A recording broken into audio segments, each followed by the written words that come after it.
राज्यों की 80% तक कमाई वेतन, पेंशन, फ्री स्कीम में खर्च। विकास के लिए पैसा नहीं, राजस्थान को कर्ज चुकाने के लिए कर्ज की जरूरत। एक दशक से मुफ्त की योजनाएं यानी कि फ्री स्कीम और सब्सिडी राज्यों की सत्ता पाने का शर्तिया नुस्खा है, लेकिन राज्यों की बिगड़ती वित्तीय सेहत इस नुस्खे का बड़ा साइड इफेक्ट बनकर सामने आ रही है। राज्यों के पास बिजली, सड़क और आवास के लिए पैसा ही नहीं है। उनकी कमाई और खर्च का लेखा जोखा बताता है कि सब्सिडी, वेतन, पेंशन और ब्याज की अदायगी जैसे अहम खर्चों के बाद राज्यों के हाथ अपनी कमाई का 20 से 25% हिस्सा ही बच पा रहा है। पंजाब जैसे राज्य के हाथ तो खर्च के लिए 7% राशि ही बची। हालांकि इस साल पंजाब को 90,000 करोड़ का मूलधन भी चुकाना है, इसलिए इस बची राशि के साथ मूलधन चुकाने के लिए पंजाब को भारी भरकम कर्ज की जरूरत होगी। पंजाब अक्टूबर 2025 में 20,000 करोड़ का कर्ज बाजार से ले चुका है। राजस्थान को इस बार 1.5 लाख करोड़ कर्ज का मूलधन चुकाना है। वो 32,000 करोड़ रुपए कर्ज ले चुका है, लेकिन बकाया तो कर्ज लेने की सीमा से भी ज्यादा है।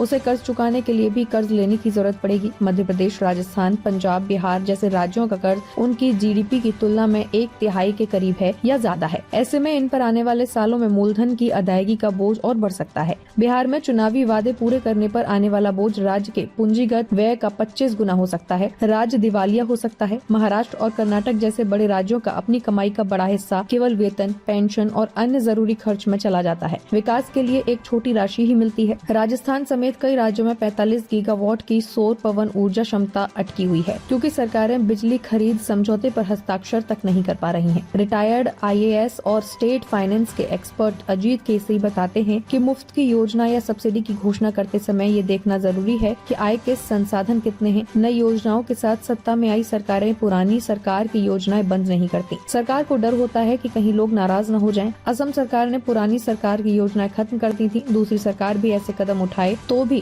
कुछ बोझ कम हो सकता है। 12 फरवरी 2025 को सुप्रीम कोर्ट ने चुनाव के वक्त की जाने वाली मुफ्त की योजनाओं यानी कि फ्रीवीज पर सख्त टिप्पणी में कहा था कि लोग काम करना नहीं चाहते, क्योंकि आप राज्य केंद्र सरकारें उन्हें मुफ्त राशन दे रहे हैं, बिना कुछ किए उन्हें पैसे दे रहे हैं। इन लोगों को समाज की मुख्य धारा से जोड़ने की बजाय क्या आप मुफ्त की योजनाएं लागू करके परिजीवियों की जमात नहीं खड़ी कर रहे? बेंच ने केंद्र से कहा, हम आपकी परेशानी समझते हैं और सराहना करते हैं, लेकिन क्या ये अच्छा नहीं होगा कि आप ऐसे लोगों को मुख्य धारा का हिस्सा बनाएं और उन्हें देश के विकास का हिस्सा बनाएं? खबर तड़का टीवी हिंदी, सत्य, निष्पक्ष और निर्भीक पत्रकारिता का वादा। देश दुनिया की ताज़ा खबरें, गहन विश्लेषण और दिल को छूने वाली कहानियाँ जो जागरूकता जगाती हैं और बदलाव की प्रेरणा देती हैं। हर पल अपडेटेड रहें, हमारे परिवार का हिस्सा बने। जुड़ें, सब्सक्राइब करें। YouTube और Facebook पर खबर तड़का टीवी को फॉलो करें, नोटिफिकेशन ऑन करें, हर ब्रेकिंग न्यूज तुरंत पाएं। कमेंट, लाइक, शेयर, अपनी राय साझा करें, वीडियो लाइक करें और सच्चाई की आवाज फैलाएं। हमें फॉलो करें YouTube, Facebook, Insta, LinkedIn, X पर और वेबसाइट है रहnews.com। आपके समर्थन से सच्चाई की आवाज और बुलंद होगी। आइए जागरूकता की इस यात्रा में साथ चलें।